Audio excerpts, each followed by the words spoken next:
So we are in another funny situation with iMessage, and it seems like this particular application will just never end. I feel like every single month or every other month, we're in this like crazy news cycle where something else kind of happens with this specific, messaging software. And I'm going to tell you, there is a lot of interesting changes that Apple's going to be bringing within iMessage, especially within the next year. And I would probably tell you that the thing that most people would look at with an iPhone, meaning iMessage, green bubbles, all that stuff, that stereotype is probably going to mean less next year than it's going to mean now. And I probably think that this might be the beginning of somewhat of an end to the image of iMessage being like the most supreme or the best version of the application out there in terms of messaging. And that big thing comes down to that news tidbit that I'm sure a lot of people already know about, which is that essentially all of our iMessage, all our messages on our iPhone are now going to be able to use RCS. So this is going to be the next step for Apple to kind of create more bridges between iOS and Android.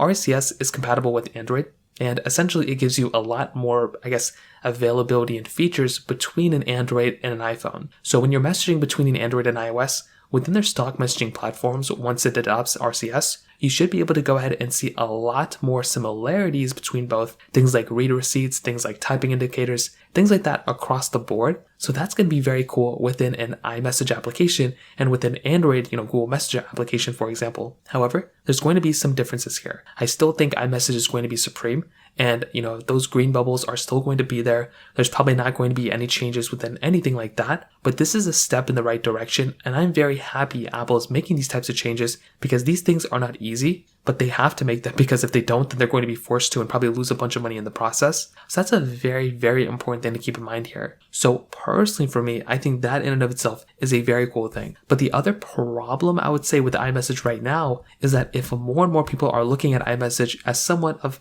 a cool feature of using an iPhone, but not a major reason of picking up that device, and they think that, okay, well, if you can get read receipts and typing indicators on both of them, Google is going to go down so many marketing strategies of trying to showcase that Google Messages is actually now going to be better than iMessage. I feel like Google can somehow because iMessage has always been the best for so long, I feel like Google has the opportunity here of actually changing the stereotype and making some changes here. I think this is going to be a very interesting strategy from Google, and that could be another way that somehow Google Messages could actually be looked at some way as a, somewhat of a better alternative, or, as a reason to pick up an Android phone rather than a reason to pick up an iPhone with iMessage. So I'd love to hear your thoughts about this. Let me know in the comment section below. Hit the like button, that would mean so much, but definitely hit that subscribe button. More importantly than everything else, I love every single one of you guys. Hopefully I'll catch you guys in the next video. Peace out till then.